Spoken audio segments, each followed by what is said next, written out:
तो कल के लेक्चर में हमने गॉसस लॉ का रिलेशन किसके साथ रहता है ये देखा था। गॉसस लॉ का रिलेशन किसके साथ था? इलेक्ट्रिक फ्लक्स और एरिया वेक्टर। और एरिया वेक्टर यानी क्या होता है? Small area element. जिस पॉइंट से सरफेस के जिस पॉइंट से इलेक्ट्रिक फील्ड पासिंग होंगी उसी पॉइंट पे उसी सरफेस पे हमें क्या मिलेगा? Surface area, small area element. देखो क्या बोला, ये अगर तुम्हारा स्फीयर है, ये तुम्हारा स्फीयर है और अराउंड द चार्ज यहाँ पे अगर इलेक्ट्रिक फील्ड है, इलेक्ट्रिक फील्ड सरफेस के हर पॉइंट से पासिंग होती है। हमने तो सिर्फ यहाँ पे 4 जगह पे दिखा दिया, हर पॉइंट्स पे, सरफेस के हर पॉइंट से, यहाँ पे पॉइंट है, यहाँ पे है, यहाँ पे हर पॉइंट से इलेक्ट्रिक फील्ड पासिंग होगी। और जिस पॉइंट से इलेक्ट्रिक फील्ड पासिंग होगी उसी पॉइंट पे तुम्हें क्या मिलेगा? Vector area. वेक्टर एरिया यानी क्या होता है? Small area element. ओके, तो हमने एक पॉइंट कंसीडर कर दिए जिस पॉइंट से इलेक्ट्रिक फील्ड पासिंग होगा और वही पॉइंट पे है तुम्हारा स्मॉल एरिया एलिमेंट। तो स्मॉल एरिया एलिमेंट यानी वेक्टर डीएस और तुम्हारा electric field are in the same direction, एक ही डायरेक्शन पे है। इसलिए angle between small area element and angle between electric field is theta is equal to 0। ये कल बताया था। अब गॉस थ्योरम हमें प्रूव करना है, उसका स्टेटमेंट लिखेंगे। उसके स्टेटमेंट 2 टाइप से लिख सकते हैं और बाद में उसको प्रूव करेंगे। तो स्टेटमेंट क्या रहेगा? आप देखो यहां पे रहेगा स्टेटमेंट। तो यहां पे हम लिखेंगे स्टेटमेंट, जो यहाँ पे स्टेटमेंट का फार्मूला क्या रहता है वही लिख देते हैं, यानी वहां से तुम्हारा फार्मूला स्टेटमेंट इजी हो जाता है। तो ये फाई यानी कौन? फाई यानी कौन? Total electric flux equals to 1 by epsilon naught of total charge. यहाँ पे क्यू यानी टोटल चार्ज है। ओके, तो इसके हिसाब से स्टेटमेंट बनाएंगे। तो हम यहां पे लिखेंगे इट स्टेट दैट, इसका स्टेटमेंट यह है टोटल इलेक्ट्रिक फ्लक्स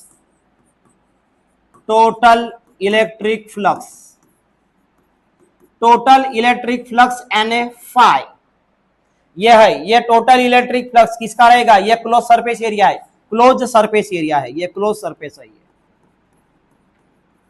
सरफेस। कल ही मैंने बताया था कि गॉसस लॉ ये सिर्फ क्लोज सरफेस के ऊपर अप्लाई होता है, जो सरफेस क्लोज रहेगा उसके ऊपर ही अप्लाई होगा। और क्लोज सरफेस एरिया यानी ये 3D में रहता है, 2D और 1D में, यानी 2 डायमेंशन 1 डायमेंशन के लिए गॉसस लॉ अप्लाई नहीं होता। गॉसस लॉ किसके लिए अप्लाई होगा? जो 3 डायमेंशन में रहेगा, और 3 डायमेंशन में रहता है क्लोज सरफेस। तो यहाँ पे हम लिखेंगे टोटल इलेक्ट्रिक फ्लक्स, यह है फार्मूला स्टेटमेंट का। इसके हिसाब से total electric flux through the closed surface area. कल ही बताता इलेक्ट्रिक फ्लक्स कब मिलेगा? जब किसी सरफेस से इलेक्ट्रिक फील्ड लाइंस पासिंग होंगी। जब तक इलेक्ट्रिक फील्ड लाइन पासिंग नहीं होंगी तब तक तुमको इलेक्ट्रिक फ्लक्स नहीं मिलेगा। इलेक्ट्रिक फ्लक्स जितना number of the electric field lines रहेगा उतना ही इलेक्ट्रिक फ्लक्स रहेगा। कल ये भी बताया था electric flux directly proportional to the number of the electric field lines. जितना तुम्हारा इलेक्ट्रिक फील्ड लाइंस रहेगा तो इलेक्ट्रिक फील्ड लाइंस ये पासिंग होगा क्लोज सरफेस एरिया से। तो स्टेटमेंट है टोटल इलेक्ट्रिक फ्लक्स यानी फाई, ये है फार्मूला। ये टोटल इलेक्ट्रिक फ्लक्स किसके ऊपर डिपेंड रहेगा? टोटल इलेक्ट्रिक फ्लक्स किसके ऊपर डिपेंड रहेगा? Number of the electric field lines. अबे वहां पे इलेक्ट्रिक फील्ड लाइन नहीं रहेगी तो इलेक्ट्रिक फ्लक्स मिलेगा क्या? तो ये जो इलेक्ट्रिक फील्ड लाइंस है इसके ऊपर टोटल इलेक्ट्रिक फ्लक्स डिपेंड है। तो हमने लिखा total electric flux through the close surface area is 1 by epsilon naught times 1 upon epsilon naught times of net charge of net charge, आणि नेट चार्ज म्हणजे total charge. कोण आहे net charge? Q. Net charge Q. Total यह है total electric flux NFI through the close surface area is 1/ε0 of net charge enclose by the surface. ये उसका पहला statement, ये इसका पहला स्टेटमेंट. उस स्टेटमेंट का ये फार्मूला हम यहां भी लिख सकते हैं. Therefore phi is equal to 1/ε0 times of net charge. Okay, उसका सेकंड स्टेटमेंट भी है.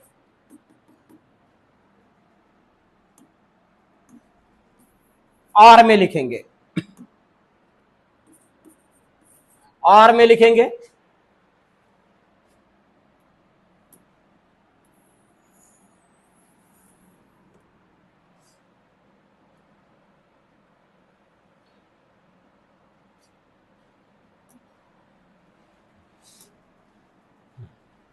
तो सेकंड स्टेटमेंट है उसका. सेकंड स्टेटमेंट कोई भी एक लिख सकते हो.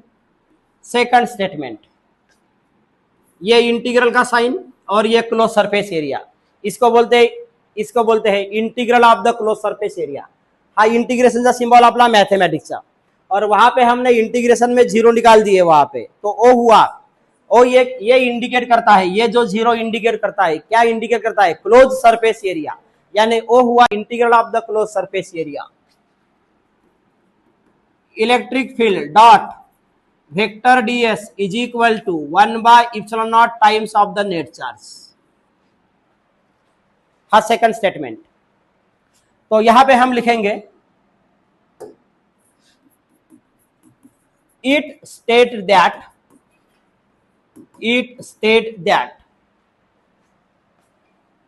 ये इंटीग्रल का सिंबल है, तो यहां पे रहेगा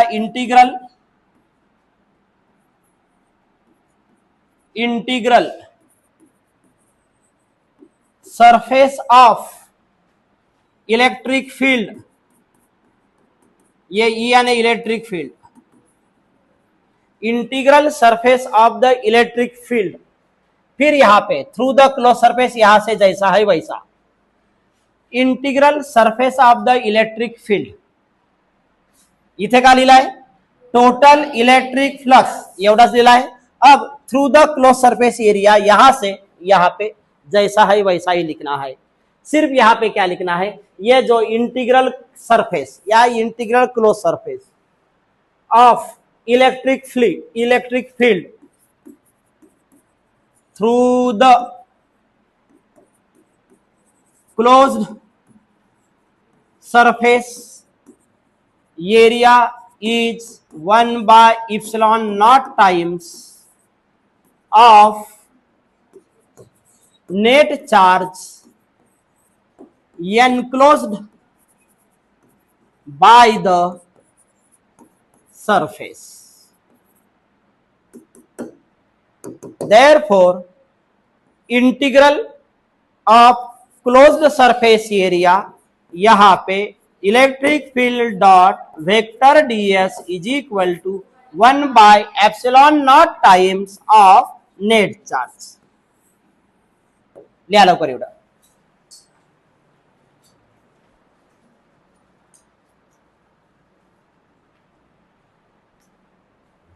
इतना हो गया. तो गॉसेस लॉ का स्टेटमेंट क्या है, ये अभी हमने लिख दिए. अब गॉसेस लॉ को प्रूव करना है. ओके,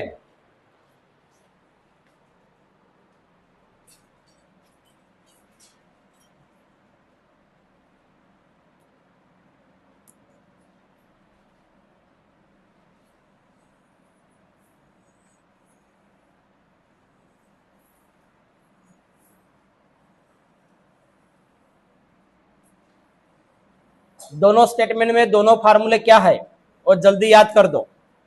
दोनों स्टेटमेंट का दोनों फार्मूला क्या है वो जल्दी याद कर दो. दोनों स्टेटमेंट में दोनों का RHS एक ही है. Is equal to 1/ε0 times of the net charge. सिर्फ एलएचएस में वहां पे है फाई और यहां पे है इंटीग्रल क्लोज सरफेस। ओके, नीचे में नोट में लिख दो, नोट में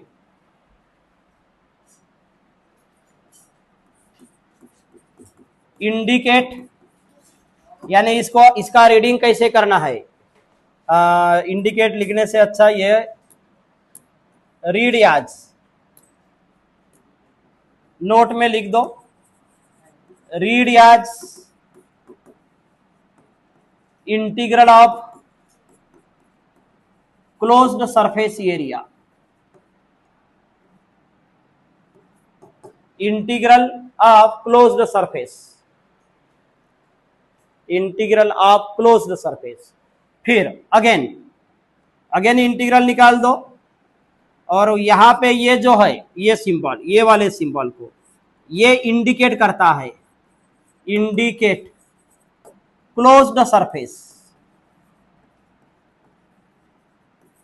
ये जो सिंबल है ओनली सर्कल टाइप, ये है क्लोज्ड सरफेस, और ये जो है ये इंडिकेट क्या करता है, इंटीग्रल, इंडिकेट इंटीग्रल।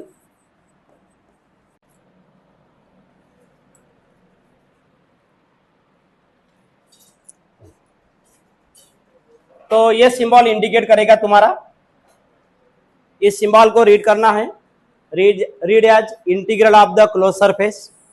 तो इंटीग्रल, ये जो इंटीग्रेशन का सिंबल है इसको बोलेंगे इंटीग्रल, और जो सर्कल टाइप है उसको क्या बोलेंगे, क्लोज सरफेस। ये हुआ तुम्हारा। अब प्रूफ में लिख दो, अब गॉस लॉ कैसे प्रूव करेंगे, प्रूफ लिख दो।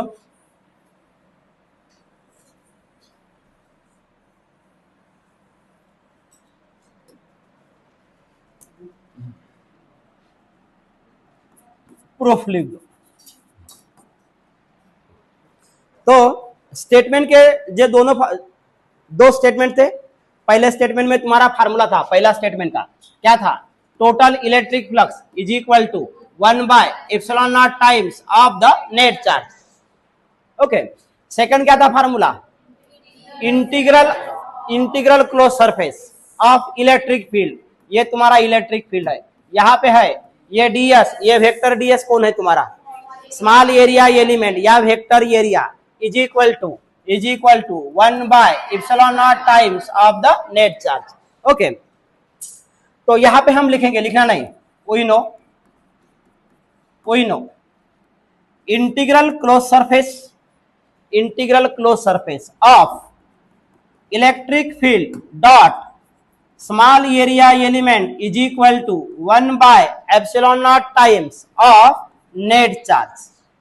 ओके, इसका वैल्यू रहता है, साइड में लिखेंगे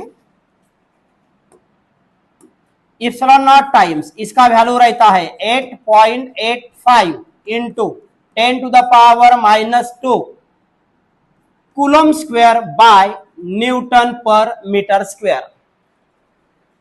चला, ε0 टाइम्स ही व्हॅल्यू राहते, 8.1 मार्क्ससाठी क्वेश्चन असे राहतात।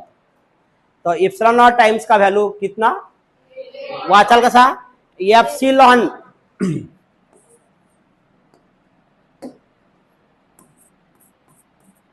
एप्सिलॉन एफसी झालं। आणि गावामध्ये याला एखाद्याला एफसी म्हणजे काय होते माहिती, गावामध्ये म्हणजे जर एखाद्याला जर कोणी म्हणलं का कोणी गावामध्ये अर्जुनील माहित असेल, नाही कॉलेज माहित नाही, स्नेहल बऱ्याच दिवसांनी झाली, का म्हणते तब्येत पाणी बरोबर आहे, बरोबर आहे, टेस्ट पाहून तब्येत ना बिघडे, नाही ना। निधी मस्त गाव फिरते, गाव तर मीच फिरायला पाहिजे आहे ना। तुझं हे तर खुडसावरी मध्ये होते आपल्या मामाच्या गावी, हा कोणी होतीस, बर सिगरेट आहे। तर याला काय म्हणायचं, एप्सिलॉन, आणि एफसी म्हणजे गावामध्ये त्याला काय म्हणतात, फुकट खाया। एफसी म्हणजे काय होते, फुकट खाया झालं। तर याला एप्सिलॉन नॉट, ये 0 आहे तर एप्सिलॉन नॉट, साईडला लिहून टाकायचा याला कसा वाचायचा म्हणून. FC होय तो, आणि त्याच्याच भावाचं नाव काय आहे, लॅप्सी. मग तो येईल समोरच्या लेसन मध्ये आहे ना, हा एप्सिलॉन नॉट, मग येईल ना मग लॅप्सिलॉन नॉट. दोघांमध्ये त्याला उलटा लिहायचा, असा उलटा उलटा लिहायचा, हा लॅप्सिलॉन. हा, मग दोनही बरोबर कन्फ्युज नाही व्हायचे, मग त्याची व्हॅल्यू उलटी होईल. तर एप्सिलॉन नॉट ची value 8.85 into 10⁻⁻² coulomb square per newton metre square. Okay, त्याला म्हणतात permittivity of the free space. याला काय म्हणतात, परमिटिव्हिटी. परमिटिव्हिटी ऑफ, काही लिहायचं नाही, ऑफ फ्री स्पेस. यानी क्वेश्चन 1 मार्क के लिए ऐसा रहेगा, what is the value of permittivity of the free space. आणि permittivity of the free space म्हणजे कोण, एप्सिलॉन नॉट. याद रखुआ. अब vector E dot vector DS पहले इधर सॉल्व कर लेते हैं. 1/ε0 इंटू क्यू, 1/ε0 इंटू क्यू, ये वैल्यू किसका है, इलेक्ट्रिक फ्लक्स का. अबे 1/ε0 क्यू हे याची व्हॅल्यू आहे, पण ही व्हॅल्यू अजून पुन्हा कोणाची आहे, इलेक्ट्रिक फ्लक्स. तो यहाँ पे हम ऐसा लिखेंगे,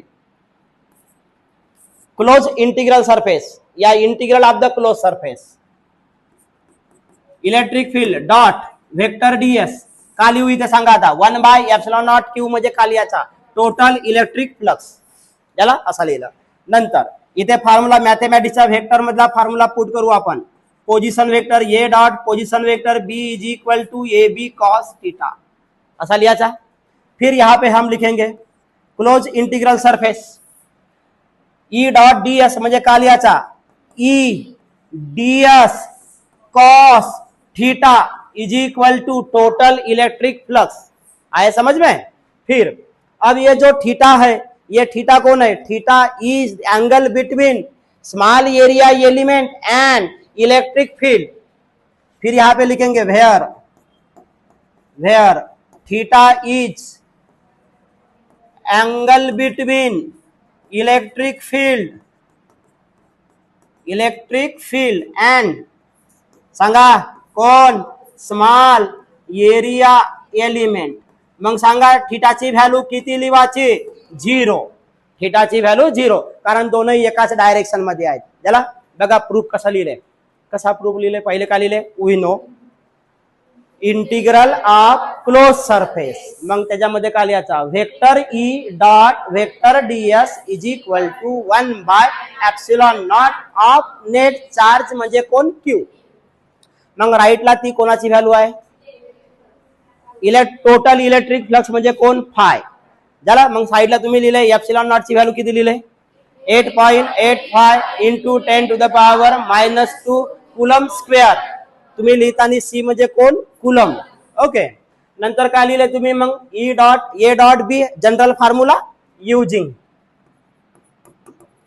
याचा फॉर्म्युला यूज केले व्हेक्टरचा, तो कॉस थीटा. मग थीटा म्हणजे काय, theta is the angle between the electric field and small area element, theta is equal to 0.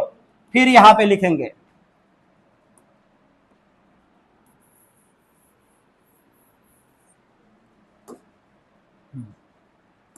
क्या लिखना है, टोटल क्लोज इंटीग्रल सरफेस या integral of the close surface E D S, यहां पे E, यहां पे डीएस, यहां पे cos 0 is equal to phi total electric flux.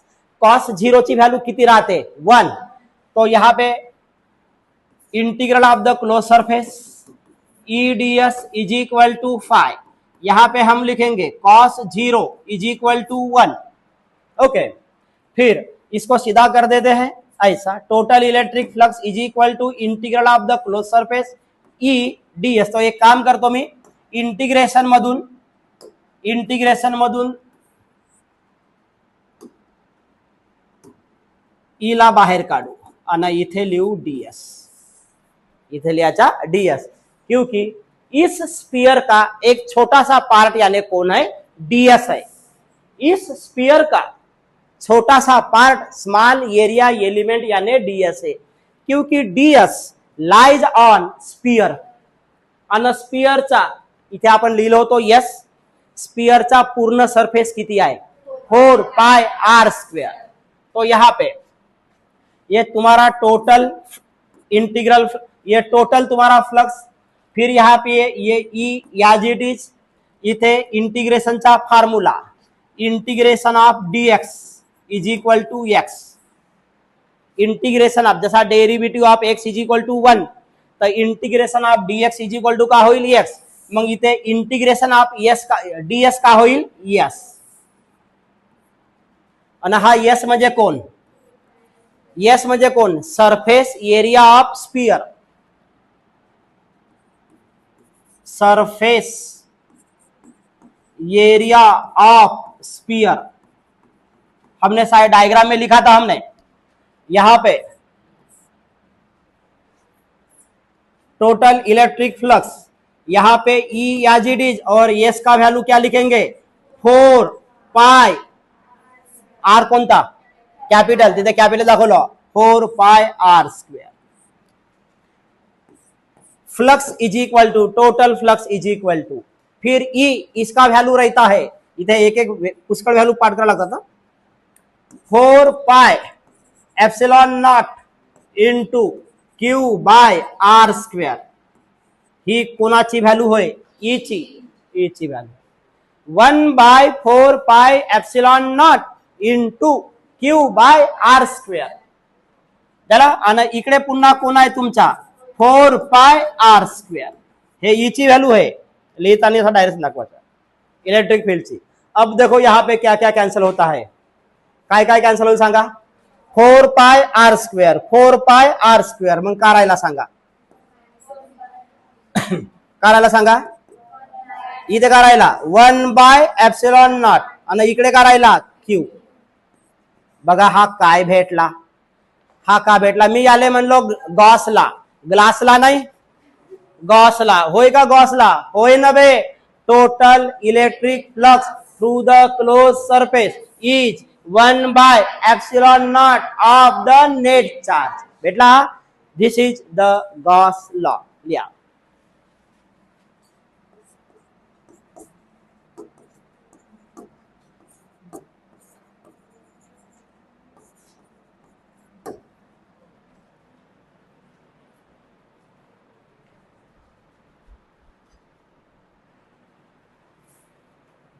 Right, next question.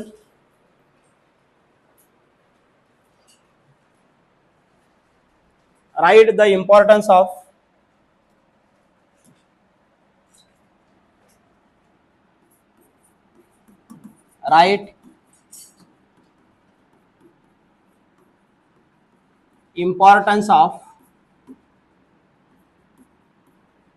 Gauss's law or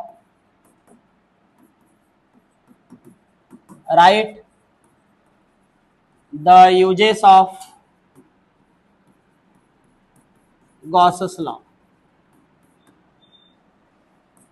Gauss law का यूज किसके लिए है. लिया नंबर फर्स्ट आंसर मध्ये.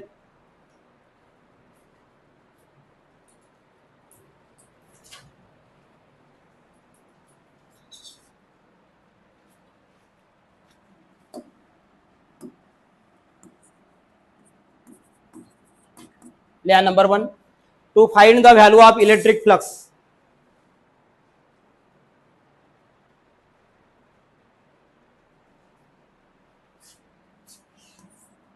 तो find the value of electric flux. Electric flux का वैल्यू निकालने के लिए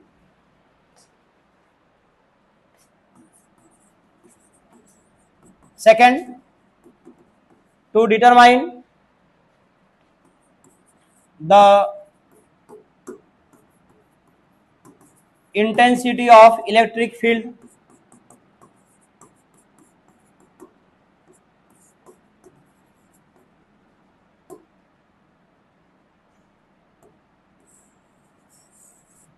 To determine the intensity of the electric field.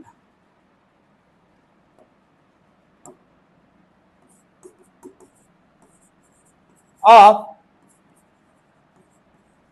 Charged material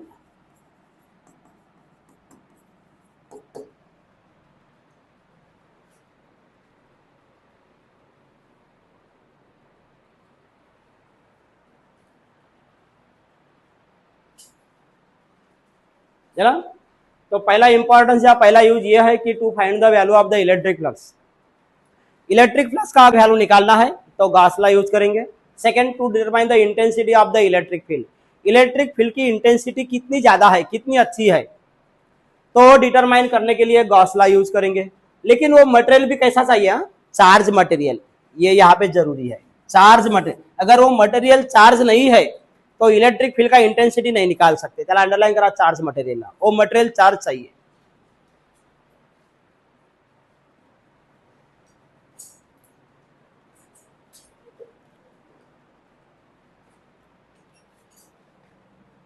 next question, right the application of Gauss's law.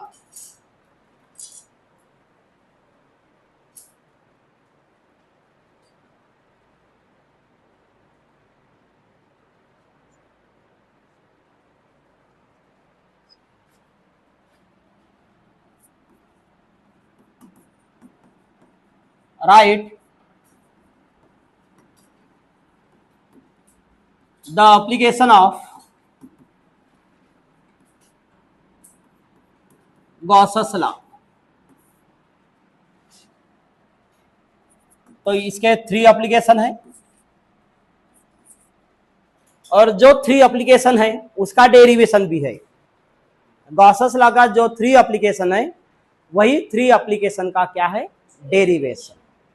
म्हणजे क्वेश्चन याच्यावर 1 मार्कचा राहू शकतो, 1 मार्कचा याने राईट द एप्लीकेशन, आणि जर तो 3 मार्क्स किंवा 4 मार्कचा राहील तर मग तो कंप्लीट डेरिवेशन राहील। लिहा, number first, electric field intensity due to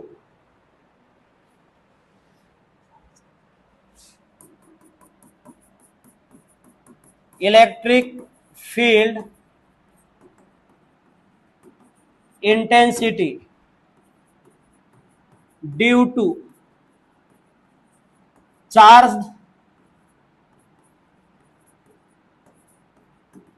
conducting hollow sphere।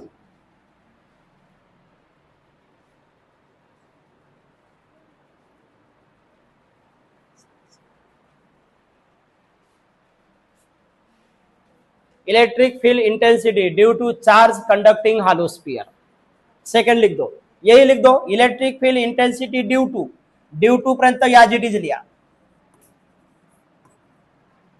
Second में electric field intensity due to तक याज it is.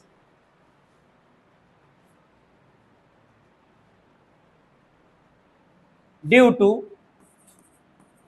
Long charge wire, due to long charge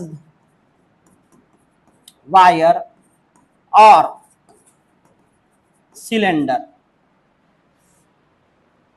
due to long charge wire or cylinder। Third, यहां भी due to तक याज it is.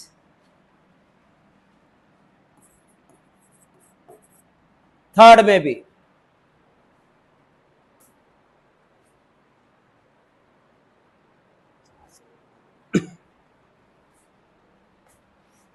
जरा, due to के बाद में charged plane sheet, due to charge plane sheet.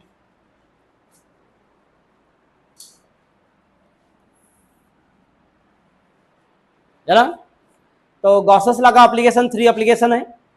Electric field intensity यहां भी रहेगा, इलेक्ट्रिक फील्ड इंटेंसिटी यहां भी रहेगा, इलेक्ट्रिक फील्ड इंटेंसिटी यहां पे रहेगा, due to charge conducting hollow sphere, यानी एक hollow sphere रहेगा, ये hollow sphere रहेगा और इसके ऊपर चार्ज रहेंगे ऐसे, चार्ज कंडक्टिंग hollow sphere, इसको बोलते हैं चार्ज कंडक्टिंग hollow sphere। फिर यहाँ पे due to electric field intensity due to long charge wire, एक वायर रहेगा, वो वायर ही उसको सिलेंडर टाइप बोलेंगे। तो ये कोई वायर या सिलेंडर अगर रहता है, यहाँ पे हमने निकाल दिए सिलेंडर निकाल दिए, तो ये भी चार्ज में रहेगा, यहाँ पे चार्ज रहेंगे, यहाँ पे चार्ज रहेगा ऐसा। तो due to long charge wire और द सिलेंडर। और third electric field intensity due to charge plane sheet, एक प्लेन शीट रहेगी वो भी चार्ज रहेगी। ये उसके 3 एप्लीकेशन है और फिर इसका डेरिवेशन नेक्स्ट लेक्चर में।